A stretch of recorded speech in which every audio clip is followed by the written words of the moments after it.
Voilà, donc bonsoir à toutes. On est dans le troisième chapitre, un long chapitre, avait commencé avec une répétition de certains points ou des points qui avaient été faits dans le chapitre précédent, chapitre 2. On avait dit il y a sept choses qu'il fallait prendre en considération. C'est-à-dire que dans le chapitre 3, Rabbeinu Bachaya, le Shah Betachon, nous dit, voilà, il y a cinq points importants. Et le premier de ces cinq points-là, c'est en fait les sept éléments, les sept points qu'on avait vus dans le chapitre précédent, le chapitre 2. Donc, il va revenir sur ces points-là. Donc, c'est là où on en était. On avait fait 1, 2, 3 et 4 que je vais répéter juste parce que ça fait quand même quelques semaines. Et ensuite, on va continuer. Donc, 5, 6 et 7. Et voilà, si on a du temps, on continuera avec le reste du chapitre 3 qui est encore une fois un long chapitre. Je partage mon écran un instant. Et là où on en est.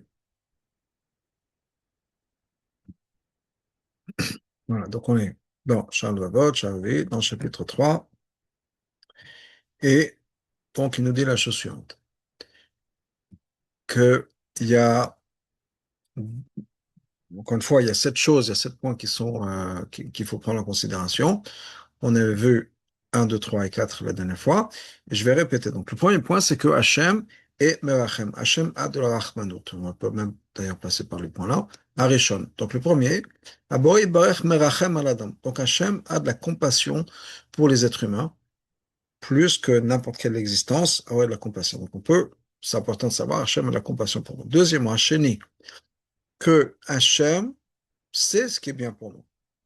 Et on a vu ça dans le chapitre précédent où il avait bien développé tout ça, que on peut vouloir faire du bien. Ça ne veut pas dire nécessairement qu'on sait exactement quoi faire. Quel est ce qui est bien pour une personne? Est-ce qu'il faut aider? Est-ce qu'il ne faut pas aider? C'est compliqué. La troisième chose, Ashlishi, que Hachem a la force, Hachem est chazak, Hachem a la force de pouvoir faire tout ce qu'il veut. Donc non seulement parce qu'il y a des gens qui veulent, qui ont des bonnes intentions, mais qui ne sont pas capables de le faire. Hachem a la capacité de le faire. Et Revi'i, qui est le quatrième point, que Hachem est Meshgach la Nagat Olam, c'est-à-dire Hachem sait ce qui se passe, Hachem au courant de tout, et donc on peut vraiment lui faire confiance. Et là on en était, et Achamishi. C'est un point important. Il nous dit la chose, on a 5 points. Au point numéro 5 sur les 7. Chez En Biyad Echad Mabouim, il n'y a pas dans la main de quelle que soit autre création, Leohil et Nafsho, d'aider une personne, Velo Lazika, bien de faire du mal à quelqu'un. Velo Lezulato, il n'y a personne à part Hachem qui pourrait faire ça, Kim Bershot Abouet Bach. Et le seul qui pourrait le faire, ce serait uniquement parce qu'Hachem leur a donné la permission. Donc ça, c'est quelque chose d'important. Et c'est quelque chose je veux dire fondamental, on en a parlé dans l'histoire de Yosef et de ses frères, on peut revenir sur ce point-là parce que c'est quelque chose qu'on a vraiment besoin d'intégrer, d'absorber,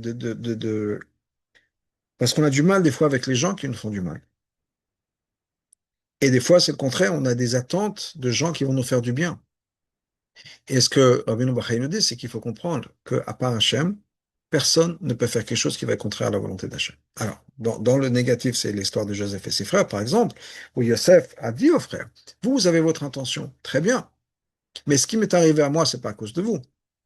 Hachem a fait en sorte que je passe par ce que j'ai besoin de passer pour mon bien à moi, c'était pour le bien du peuple juif, etc. Tout ce qui avait se passer pour qu'on atterrisse en Égypte, tout ce qui s'est passé dans la vie de Yosef. Mais c'est important de savoir que ce qui m'est arrivé à moi, c'est parce qu'Hachem l'a voulu. Et ça, c'est quelque chose qui est extrêmement important. Ne pas, comment dire ça, ne pas garder rancune aux gens parce que c'est tout est dans les mains d'Hachem. Donc, il faut comprendre ça. Il faut vraiment comprendre que tout est dans les mains d'Hachem et on n'a pas de souci à se faire. On n'a vraiment pas à s'inquiéter. Tout est dans les mains d'Hachem. Personne ne peut nous faire du mal. De l'autre côté, il y a quelque chose à comprendre aussi, c'est que des fois, on a des attentes de personnes qui vont nous faire du bien et on peut être déçu, ou bien on peut se reposer sur des gens. On attend, que ça peut être le patron, ça peut être le mari, ça peut être la femme, ça peut être, quelle que soit la manière dont on se voit, et on a une attente de quelqu'un qui pourra nous faire du bien, et en fait, tout ça, c'est dans les mains d'Hachem. C'est dans les mains d'Hachem. Donc, il faut vraiment bien le comprendre, que tout ce qui nous arrive personnellement, c'est parce qu'Hachem le veut. Et Au-delà de ça, il n'en a pas parlé. Mais au-delà de ça, Hachem ne veut que du bien. Enfin, il en a parlé. Il a dit oui, que Hachem, il est Morachem à la Briotte, c'était numéro un. Qu'Hachem ne veut, numéro un, qu'Hachem ne veut que du bien. Bon, il est évident qu'Hachem ne veut que du bien, et tout ce qui nous arrive, c'est uniquement par Hachem, mais ça, il faut le comprendre. Et il va développer cette idée-là. Il dit, Ke'aved, il dit par exemple un serviteur. On va dire plus qu'un serviteur, hein. Un esclave dans le sens esclave. Pourquoi est-ce qu'il parle d'un évêque, d'un esclave? Parce qu'un esclave est complètement dépendant de son maître. Il n'a pas de contrôle sur sa vie. Donc il dit Aved, un esclave par exemple. Chez lo yeter madon echad, si l'esclave aura plus qu'un seul maître. Vi kol echad mem yachol lo. Et chacun peut faire certaines choses pour cet esclave-là. Lo itachen, il n'est pas possible à cet esclave-là, lo, liftoach al echad mem, de se vraiment reposer à 100%, d'avoir ce bitachon, de se reposer à 100% sur un des deux. Mais peut-être chez Mekave, parce qu'en fait, il est en attente de quelque chose de chacun des deux. Donc, on ne peut pas vraiment se reposer sur une personne à 100% tant qu'on a, je veux dire, une porte une porte de secours. Et donc, le bitachon, et ça, c'est quelque chose qui est mentionné aussi dans d'autres farim qui reviennent aussi à ce que Rabbeinu Bar Chai nous dit. Le bitachon, c'est de comprendre qu'il n'y a que Hachem. Et on ne peut pas vraiment avoir du bitachon tant que dans notre tête, il y a un moyen dans lequel on pourra gérer la situation. Tant que je me dis que j'ai un peu de contrôle sur la situation, on n'est pas encore dans le bitachon. Et ça peut être un contrôle sur quelque chose qui est tellement loin des exemples qu'il y en a, c'est quelqu'un qui est en train de se noyer, mais il y a quelqu'un qui lui tend une paille. Est-ce qu'il peut vraiment se reposer sur la paille pour être sortir de l'eau? Pas nécessairement. Mais en tout cas, dans sa tête, il y a peut-être une possibilité, alors peut-être une possibilité qui est lointaine, qui est tordue, mais on se repose sur quelque chose. Un espoir aussi infime. Et tant qu'on est dans cet espoir aussi infime, on n'est pas dans le bitachon Hashem parce qu'on se repose sur quelque chose d'autre. Et c'est un peu cette idée qui dit que tant qu'on a deux options, on n'a pas vraiment confiance en une. On va toujours se dire, ouais, peut-être que voilà, il y a quelque chose d'autre qui va être. Voilà, effectivement, je bitachon, je prie, je fais ce que Hashem veut, mais il est possible que, en fait, voilà, monsieur un tel, madame un tel, mademoiselle un tel, etc., m'aide. Dans ce cas-là, je ne me repose pas 100% sur Hashem. Après, bien sûr, on va rentrer dans la conversation qui va être, et ça fait partie des chapitres, des paragraphes qu'on va apprendre dans le futur, qui est toujours l'équilibre entre la Ishtadlout et le Bitachon. C'est une question valide qu'on va adresser Bezrat Hashem. Mais là, on est vraiment dans cette idée de si j'ai un espoir, si je me repose sur quelqu'un d'autre, sur quelque chose d'autre, sur un autre pouvoir, sur une autre personne, ça peut être mon patron, ça peut être ma maman, ça peut être mon mari, ça peut être ma femme. J'ai pas un bitachon à 100% dans Hachem. Im yeh echad mem yachol ato el tov. Et si un de ces deux patrons que j'ai, maîtres que j'ai, yachol alto yetem sheitam, un a plus de pouvoir que l'autre. Et chazak bitron bon, dans ce cas-là, à qui je vais faire plus confiance, la personne qui a le plus grand pouvoir. Kfi yecholto, afapi shobetar b'sheitam, même si en fait je me repose sur l'autre, mais bon, je me dis que c'est cette personne-là qui va vraiment pouvoir m'aider. Maintenant, si cette autre personne ne pourra rien faire pour lui, ni pour aider, ni pour lui faire du mal, il n'y a qu'une seule personne qui a le pouvoir, Bilvad, uniquement. Al-Kocho, donc contre son gré, il va être obligé de lui faire confiance, le vado uniquement sur cette personne-là. Parce qu'il n'a aucun espoir d'aide ou d'aide, mais de quelqu'un d'autre. Donc quand on a deux, on n'est pas à 100%. On ne se repose pas à 100% sur ça. Quand on n'a que un, ben, il n'y a pas de choix. Il n'y a que Hachem. Donc ça, il nous a donné l'exemple d'un esclave. Le chen est donc que chez Yagish Adam, quand une personne va ressentir, chez Loyo Eleino, qu'il n'y a personne qui pourra l'aider, qui pourra aider, qui pourra oui, aider la personne. Velo Yazikenu, il n'y a personne qui pourra lui faire du mal. Et Chan Manivum, aucune des créatures au monde. Et la Birshut Aboret Barich. Et si ça se fait uniquement par la permission d'Hachem, du Créateur.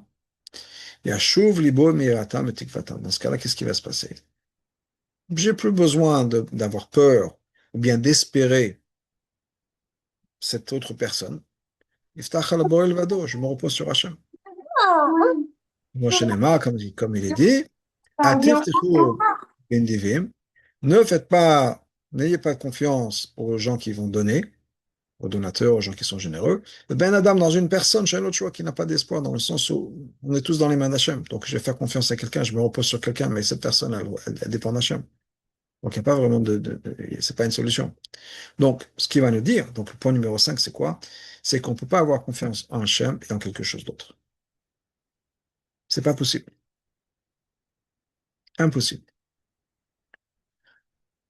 Et c'est quelque chose, encore une fois, qui est très important.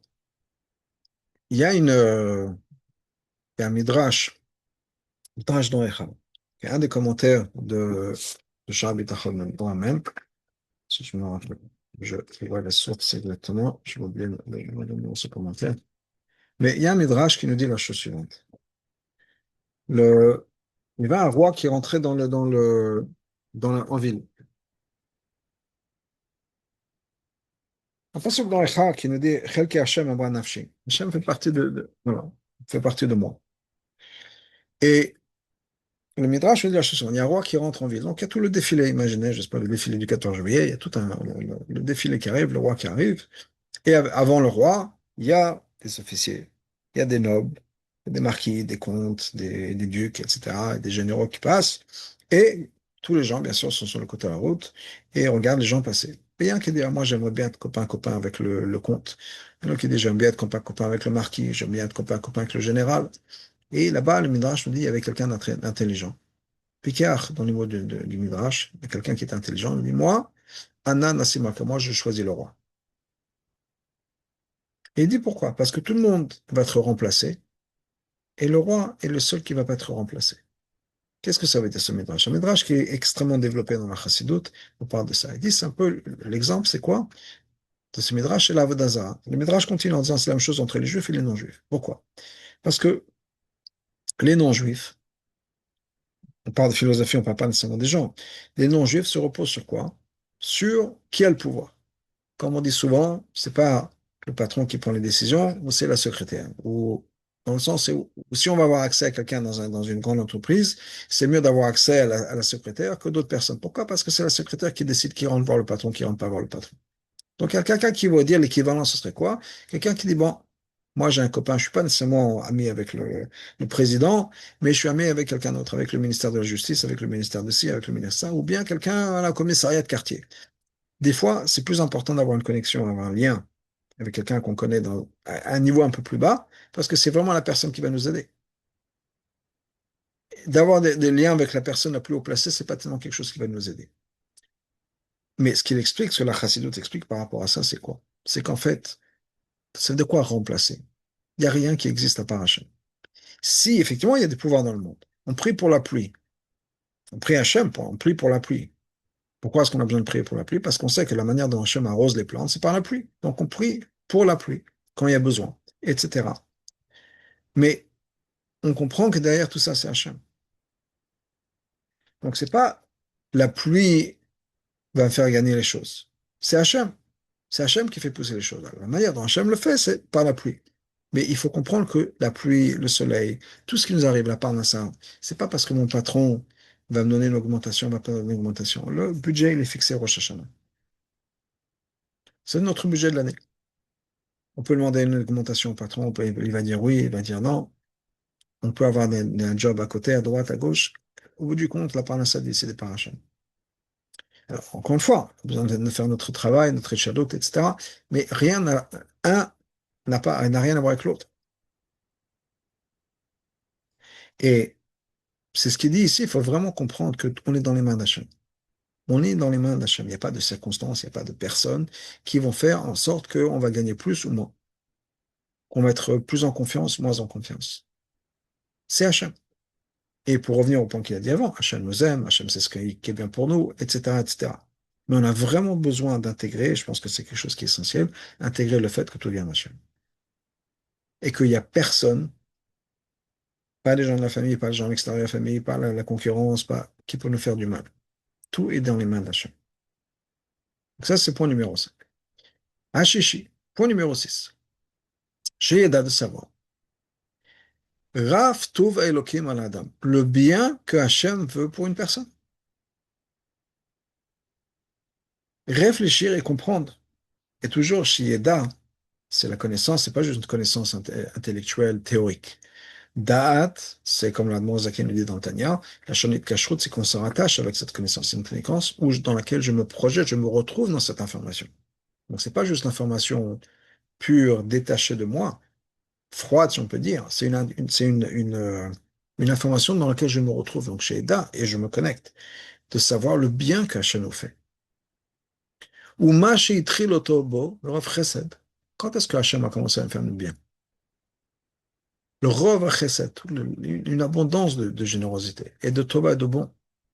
Mais blé chez Raoui et Tzlokach, même sans, on n'avait pas besoin de le mériter. On n'avait pas besoin de mériter le Chesed. Depuis même, Hachem nous a mis en vie. On ne méritait rien, on n'existait pas encore. Malgré tout, Hachem nous a donné la vie. Et Hachem nous a amenés jusque-là. Hachem ne veut que du bien. Et il nous donne du bien. Donc, Hachem ne nous a pas donné parce qu'on a besoin de mériter, ou pour une raison particulière.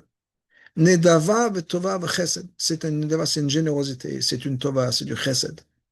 Hachem nous donne avec amour et générosité. Kasher bi'arnu, comme on l'a expliqué, b'shar aprina, dans Shar aprina, donc là on est dans Shar bitachon. Là, il y a une partie avant, Shar bitachon c'est la quatrième partie, le quatrième Shar portail. Et la deuxième partie s'appelle Shar aprina. Et là-bas dans Shar aprina, qu'est-ce qui nous explique? Que le... 30 secondes, je l'avais écrit de côté. Euh, je le retrouve. Que, oui, là-bas, dans Shah Prina, je m'excuse, j'ai oublié ce que j'avais préparé. Shah Prina, là-bas, il dit comment il parle du corps humain, entre autres, combien le corps humain est parfait. Et entre autres, il parle de la matrice pour créer un enfant. Il dit, mais imaginez, c'est même moi, cette machine parfaite qui va donner naissance à une vie. Et ça, c'est une des parties du corps. Donc, il parle de tout ça. Donc, du reste, la beauté, la bonté qu'Hachem nous donne avec nous, comme il nous a créés, etc. Ok. Donc, et ça, c'est encore une fois, depuis la vie, depuis le début de la vie, on n'a pas besoin de mériter. Ça, c'est quelque chose qui est important. Parce que souvent, on se demande est-ce que je mérite, est-ce que je ne mérite pas. C'est pas grave. Hachem nous donne qu'on mérite ou qu'on ne mérite pas. La preuve, on est né. On est en vie. Hachem nous a donné la vie. Alors que bien sûr, on ne méritait pas dans le sens, pas on ne méritait pas.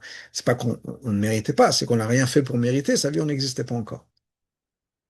Donc, comment Shama David alav Hashem, quand le roi David a dit dans Tehillim, Rabot asita Hashem Elokai. Tu as fait tellement, Hachem. Niflotecha marshavotecha elenu. Des miracles, et tout est pensé vers nous. En aroch elecha. On ne peut pas dire, c'est tellement grand. Adaber vatzmo mesaper, je ne peux pas parler. Il y en a tellement à dire sur le bien que tu nous donnes. Alors, des fois, on a tendance à se concentrer sur ce qui ne va pas. Et on ne pense pas toujours à ce qui va. Ou dans le sens où on prend ce qui va comme c'est normal. C'est les problèmes qui ne vont pas. Oui, je pense que je le racontais dans un des shurim. Bon, le Rav Shestab qui disait que voilà, c'est son enfant qui rentrait à la maison, il avait un devoir. C'est quoi le devoir? Il fallait écrire pour le lendemain, faire un devoir, une histoire d'Ashgacha Pratit. Ok. Quand on entend une histoire d'Ashgacha Pratit, à quoi on pense? On pense, ok, il y a quelque chose qui s'est passé, la personne qui était coincée dans les embouteillages, qui a raté son vol, mais le vol, il y a eu des problèmes, Baruch Hashem, ça s'est passé. Oui, mais si la personne a pris la voiture, est arrivée à l'aéroport à l'heure, et que l'avion est parti à l'heure, il n'y avait rien, il n'y avait pas d'embrouille, tout s'est passé comme il faut. C'est aussi l'histoire d'Ashgacha Pratit. Parce que Ashgacha Pratit, c'est pas quand il y a des problèmes, c'est que le reste aussi. C'est quand tout va bien, tout est Ashgacha Pratit. Tout se passe bien, parce que Hachem l'a voulu. Donc c'est pas juste quand il y a un problème ou quand il y a presque eu un problème qu'il y a un miracle. Tout ce qui se passe au monde, c'est par la volonté d'Hachem. Donc c'est effectivement, nous, on remarque les problèmes. On est sensible aux problèmes. Oui, j'ai un exemple de gens qui, voilà, qui surmontrent à quelqu'un une feuille blanche avec un point noir. On demande à sa personne, qu'est-ce que tu vois dans le papier? Il va nous dire, oh, je vois un point noir. Oui, c'est vrai, il y a un point noir sur le papier. Mais le reste du papier, c'est blanc. Donc c'est 99,99 blanc, pur, propre, etc. Effectivement, il y a un point noir quelque part. Et ce qu'on remarque, bon, encore une fois, c'est comme ça que l'humain est fait, c'est comme ça que l'être humain est fait. Mais le fait que, Baruch Hashem, il y a tellement de positifs dans notre vie. Comme David Amelech dit, il y en a tellement, je ne peux pas le raconter. Donc il faut vraiment apprécier aussi le bien qu'on a. Ça fait partie de la tefila. Depuis Modéani, dès qu'on se réveille, on dit merci Hachem. Merci Hachem. Que tu m'as donné la vie, etc. Il est partie de la tefila, mais c'est aussi quelque chose qui est, au-delà des mots en hébreu qu'on va dire, c'est de prendre un peu de temps, et c'est quelque chose que je fais tous les jours et je partage ça avec vous aussi, de prendre un peu de temps dans ces mots à soi pour dire voilà, merci Hachem pour ci, pour ci, pour ça. Merci Hachem pour ma santé, merci Hachem pour ma famille, merci Hachem pour le fait que voilà, j'ai un toit sur ma tête, merci Hachem qu'on a l'électricité, on a un Zoom et qu'on puisse étudier la Torah à distance. Merci Hachem pour tout ce qu'on a. J'ai des vêtements, quelle que soit la chose qu'on a, on a des choses pour lesquelles on a dit merci Hachem. Donc, et il y a tellement de choses. Si on fait attention juste aux mots de Hachar Yatzar, par exemple, c'est extraordinaire, juste ça. Donc, point numéro 6, remercier Hachem pour tout le bien qu'Hachem nous donne. Et apprécier le bien. Donc, c'est pas, effectivement, il y a des choses qui sont peut-être pas comme on aurait voulu ou comme on l'aurait entendu. On aurait une autre attente. Voilà, on aurait voulu que les choses se passent un peu différemment. Que mes enfants soient toujours très sages et que des bonnes notes à l'école et que tout se passe bien dans ma vie, que j'ai la parnasse à 100% et que mon époux, mon épouse soit la personne parfaite, et etc. On a des attentes extraordinaires. Pourquoi? Parce qu'on imagine que le basique est acquis. On veut juste un peu plus. Tout, tout est un chesed d'Hachem. Donc il faut bien vraiment l'absorber, comme il dit chez Yeda. Vashvi, point numéro 7. Et avec ça, on va finir cette partie. Chez Bares, il faut que ce soit clair chez cette personne. Ki yesh lechol ahavayot sheba'olam hazeh, que tout ce qui existe dans ce monde-là, me'etzem u'mikre gvul yadoua, chaque chose a ses paramètres. Tout ce qui existe dans le monde a ses paramètres. Lo yosif, rien ne pourrait être rajouté, rien ne pourrait être enlevé. Alma shegazar aborit ba'ech, c'est ce que Hachem a décidé. Bekamuto, ve'ekuto, zmano u'mekamo. Kamuto, c'est la quantité. Ekuto, la qualité. Zmano, le temps. U'mekamo, et l'endroit. Tout est décidé par Hachem. Où je vais me retrouver, combien de parnassas j'ai, les enfants, la famille, tout ça, c'était décidé par Hachem. El marbe le mashegaza, le miuto, velo mat mashegaza beributo. Il n'y aura pas plus que ce que Hachem a décidé que ce va être moins, et il n'y aura pas moins sur ce que Hachem a décidé que ce soit plus.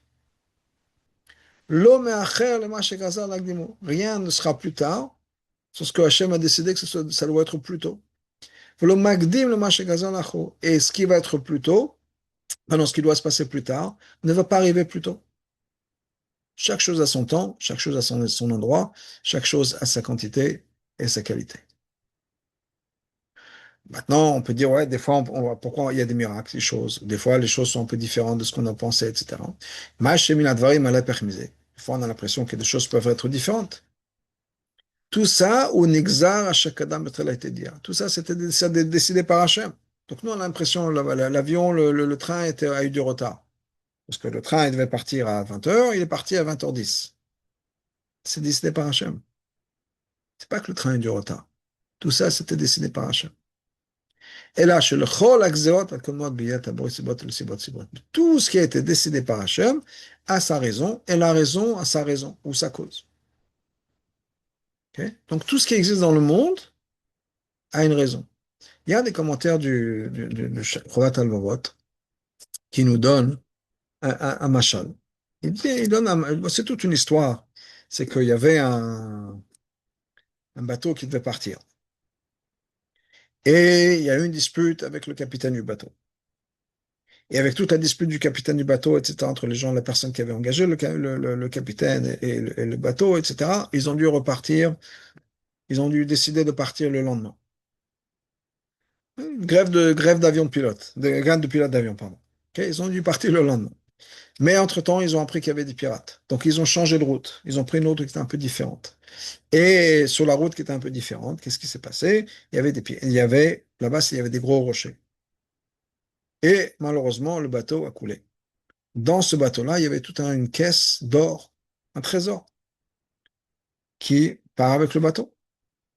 Cette, ce coffre avec le bateau, coffre en bois avec le bateau, flotte, flotte, flotte et arrive sur une certaine île. Au même moment où il y a ce coffre qui arrive sur l'île, il y a un tzaddik qui arrive sur l'île. Pourquoi? Parce que ce tzaddik-là, lui, le roi de là où il habitait, l'a chassé, il lui a fait des problèmes. Et donc, ce monsieur-là a décidé de se sauver. Et il s'est sauvé sur cette île. Et il arrive à cette île au moment où il y a le coffre d'or et d'argent qui arrive, qui fait naufrage et qui arrive sur l'île. Et maintenant, il a de quoi vivre pour le reste de sa vie. Et tout ça, c'était ordonné par Hachem. C'est un machal, c'est une parabole qu'il a créée pour dire que tout était ordonné par Hachem. Le délai du bateau, le fait que le bateau a dû changer à cause des pirates, et que le bateau a coulé, et que ce coffre avec l'argent est parti à la dérive, est arrivé à l'endroit où il devait arriver.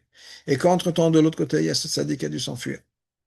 Et qu'il a décidé de partir exactement à cet endroit-là, dans cette île déserte, là où il y avait, ou cette île, je ne sais pas si c'était déserte, là où il y avait le coffre qui est arrivé au moment, etc. Il serait arrivé plus tard ou il serait arrivé plus tôt, ça aurait été différent. Tout ça, ça a été coordonné par Hachem pour faire en sorte que ce tzaddik puisse recevoir ci et ci et ça. Bon, ce qu'il dit, c'est que tous les délais et tout ce qui se passe, on n'a pas, on ne sait pas pourquoi les choses se passent, mais chaque chose a sa raison. Il y a un livre très intéressant.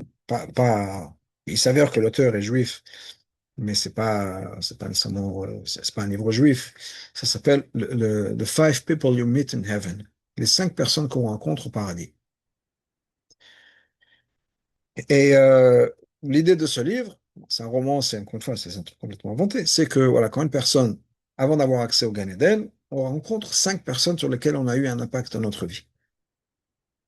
Mais il s'avère que dans l'histoire que ce monsieur raconte, c'est encore une fois, c'est une histoire inventée. C'est que, je ne me rappelle plus du chiffre exact, mais je sais pas, moi je me rappelle un point, sur les 5, il y en a au moins 2 ou 3.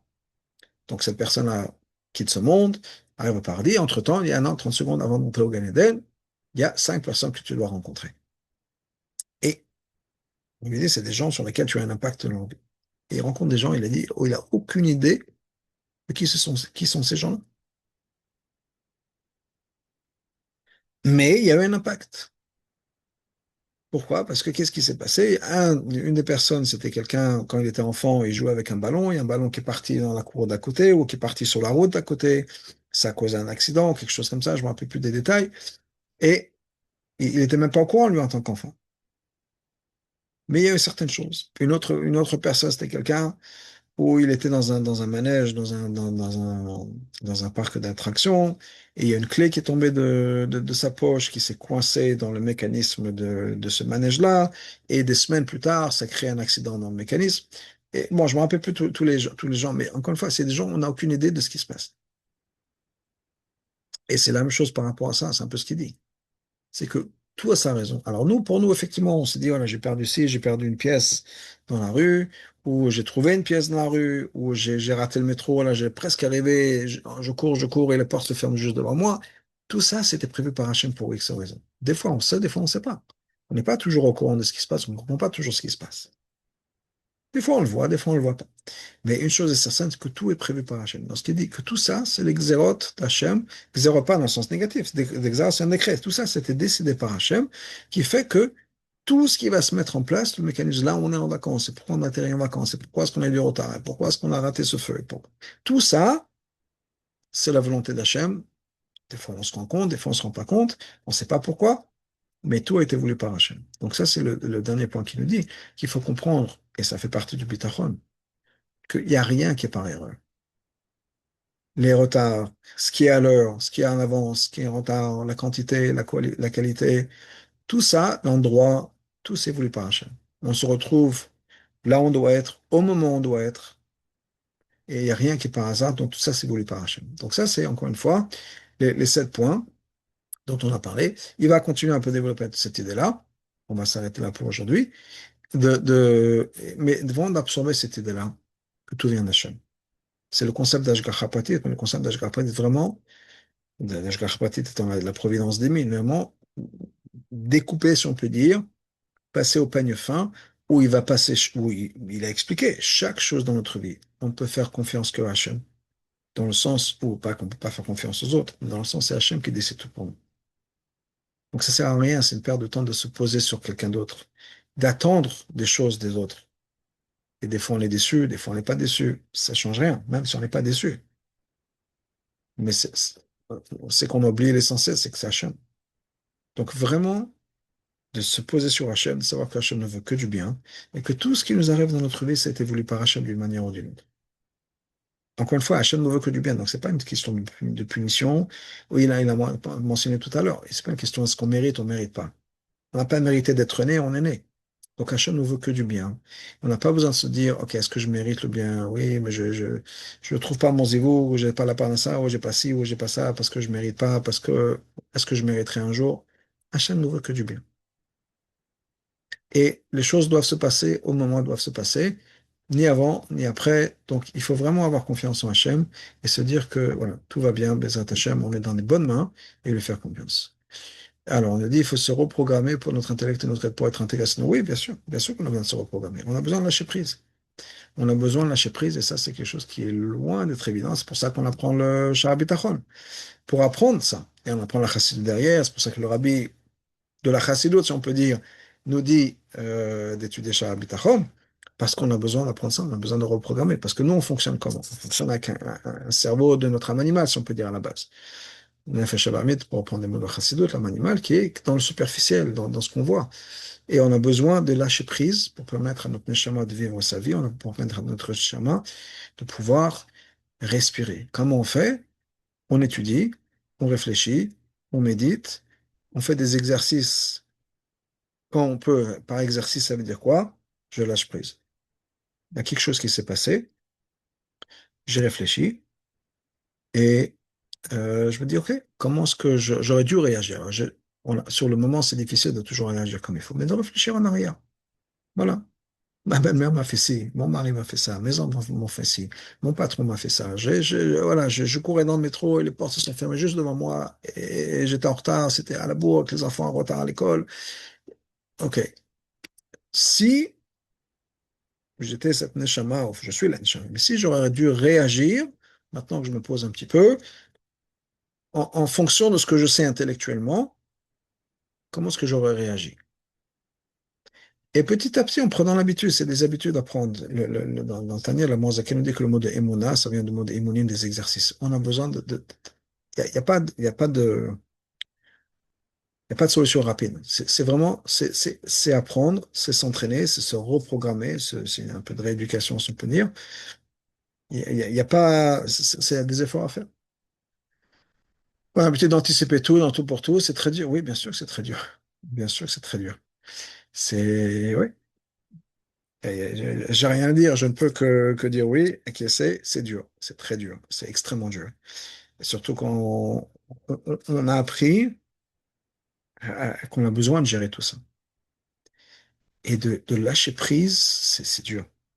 Cet exemple que je donne souvent, mais je pense que tout le monde ici l'a déjà entendu 20 fois, mais je le dis quand même. Cet athée qui a eu un accident de voiture, donc il était en voiture et là, il était projeté et maintenant il s'accroche à un ravin. Il est à sous lui 500 mètres de ravin, il s'accroche avec les deux mains. Et bon, il dit à Dieu, Dieu, si tu existes, attends, c'est le bon moment. Il y a cette voix forte, grave qui sort. Oui, c'est moi Dieu. Et Dieu, Dieu, si tu existes toi, oui, c'est moi. Il dit, qu'est-ce que je fais maintenant? Dieu lui dit, lâche prise d'une main. T'es sûr? Oui, tu lui dis, ok, tu lâches une main. Il dit, bon, Dieu, maintenant, qu'est-ce que je fais? Dieu lui dit, lâche la deuxième main. Et là, il peut pas. C'est dur quand on a un fossé de 500 mètres en dessous de nous. Et de lâcher prise, la seule chose qui a du sens pour nous, c'est de cette main-là, il me reste une seule main qui me retient. C'est dur de lâcher prise.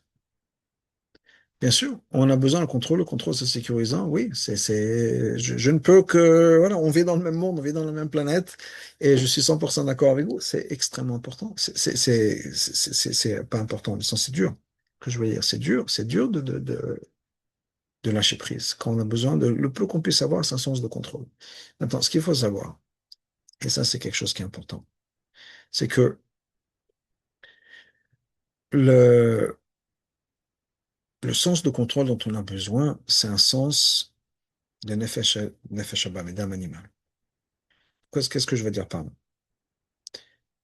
On a un besoin en tant qu'être humain de se sentir en sécurité. C'est le rôle de l'âme animale. Le rôle de l'âme animale, c'est de me protéger, de faire en sorte que mon ego soit protégé. Alors, ça va au niveau le plus basique. Dans le sens protégé, ça veut dire manger, boire, s'habiller, que je sois, voilà, que je sois couvert en hiver quand il fait froid, que je me nourrisse.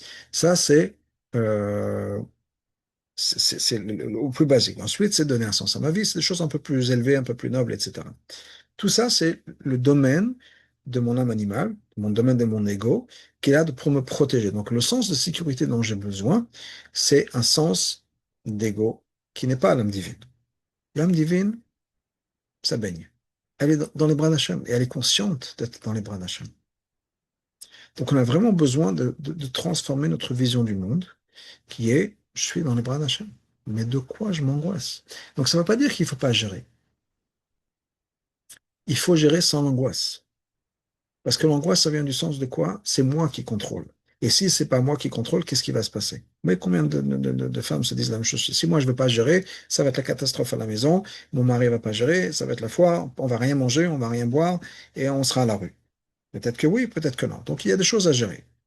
Je sais pas de contrôler la situation, si on peut dire, ou de dire la situation n'est pas telle comme ça. Effectivement, peut-être que l'époux, l'épouse ne géreront pas, et donc c'est à nous de gérer. Il n'y a pas de souci. Mais l'angoisse qui va avec. C'est ça dont on parle surtout. C'est pas qu'il faut faire des choses. Les jetats de l'autre, c'est oui, il faut faire des choses. Le dîner, je vais attendre comme ça, le repas va pas se faire tout seul. OK? Donc, il y a quelque chose à faire. Soit je cuisine, soit je commande, mais il y a quelque chose qui va se faire. Mais l'angoisse derrière, que c'est moi qui suis responsable, c'est moi qui porte le poids de la famille, le poids du travail, le poids de la vie. C'est cette angoisse-là dont on a besoin de lâcher prise. Et c'est difficile. Alors, après, on me dit, c'est dur de pas s'en vouloir quand on a réussi à lâcher prise. Et ne pas avoir anticipé la situation et qu'on voilà les choses se font pas comme elles font et parce que j'ai lâché prise parce que j'ai fait confiance à Hachem et ça n'a pas marché et j'aurais dû contrôler, j'aurais dû voilà. Ça revient un peu dans la même chose. Je dis pas nécessairement qu'il faut pas faire faire les étapes dont on a besoin de faire.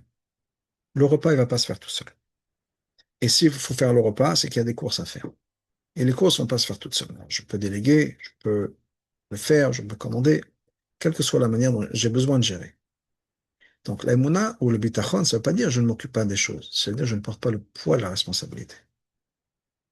C'est-à-dire que quand j'ai besoin de faire le repas du soir, par exemple, je m'en occupe. La charge mentale, l'angoisse qui va avec, c'est là où on a besoin de travailler. Et c'est difficile d'un côté ou de l'autre, dans le sens, il y a rien qui est facile.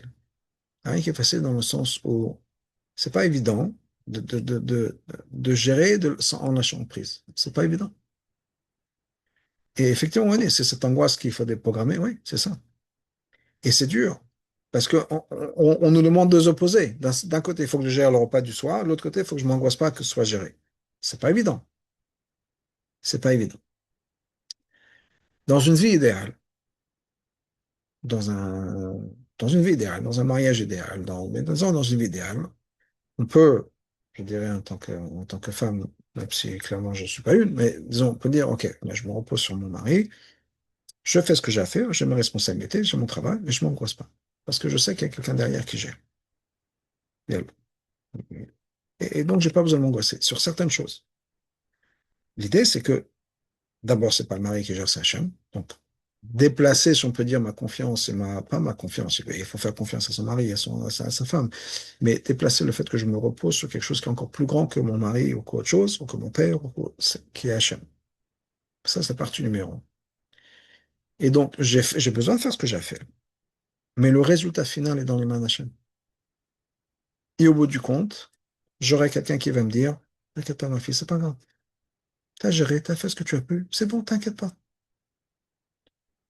Et c'est difficile de lâcher prise. C'est difficile d'avoir cette lâcher prise comme ça. Ok. Quand on se repose sur l'autre, on ne peut pas dire qu'on est aussi dans là, j'ai raté un message, qu'on ne doit pas s'angoisser. En théorie, oui.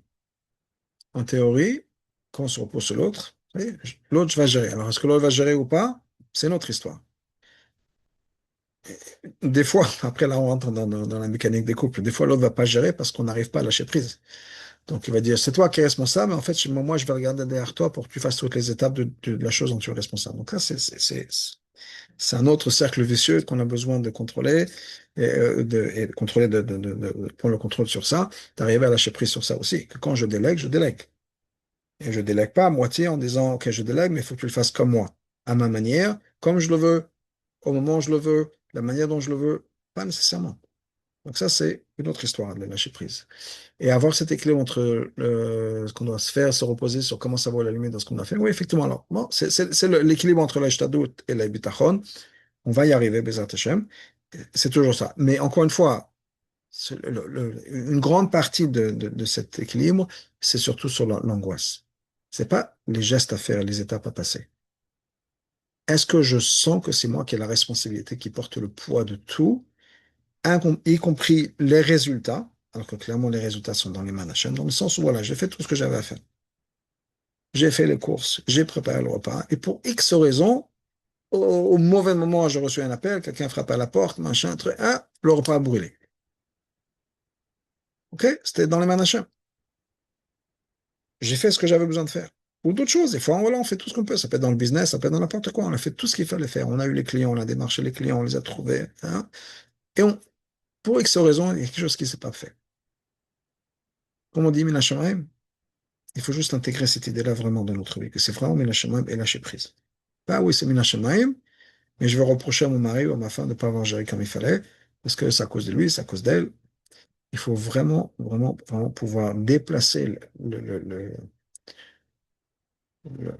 poids, si on peut dire, des responsabilités. Encore une fois, je responsabilité, je ne veux pas dire de gérer, mais le poids, l'angoisse, la déplacer sur quelqu'un d'autre, moi inclus, c'est moi qui suis responsable, c'est moi qui dois tout gérer, sinon ça va être la fin du monde, ou bien c'est mon mari, ou c'est autre, et mettre ça sur le dos d'Hachem. Au bout du compte, c'est Hachem qui gère. Si moi j'ai fait ce que je dois faire, et je sais que je l'ai fait, j'ai fait les courses, j'ai préparé le repas, tout s'est fait comme il fallait. Ma partie à moi, elle est faite. Ça c'est pas fait, ça c'est pas fait, ça dans la main d'Hachem, mais il faut vraiment accepter ça. Donc c'est pas évident. C'est un peu là, être un employé, mais un employé intéressé. Dans le sens, un employé, c'est quoi? C'est pas le patron. L'employé fait son travail, il est là de 9 heures à 5 heures. Ce qui se passe, ce qui se passe. Et encore une fois, avec du cœur, on investit, etc. Mais au bout du compte, c'est pas mon problème, c'est pas mon business. Donc, quelqu'un pour qui c'est son business à lui, il va pas dormir la nuit. On a besoin non, de cette partie-là, l'angoisse qu'on va pas dormir la nuit, on a besoin de mettre ça sur le dos d'Hachem. Moi, je fais mon travail. Je suis employé par Hachem. Je fais mon travail, je fais mon travail honnêtement, avec cœur, avec investissement. Mais au bout du compte, les résultats sont dans les mains d'Hachem. C'est pas évident. Ça, c'est des fabriques à faire avec se répéter ça, arriver petit à petit, mais c'est vraiment petit à petit, étape par étape, arriver à lâcher prise, arriver à transférer vraiment notre confiance et notre angoisse, je dirais, notre sens de contrôle, notre besoin de contrôle, transférer ça vers Hachem. Et petit à petit, on arrive à souffler, à souffler, oui, à souffler, à être un peu plus légère et voilà, faire en sorte que la vie soit un peu plus agréable parce que on se repose sur Hachem. Ok, voilà, petit à petit, Bezrat Hashem, étape par étape, et on va y arriver. Bonne soirée. Au revoir.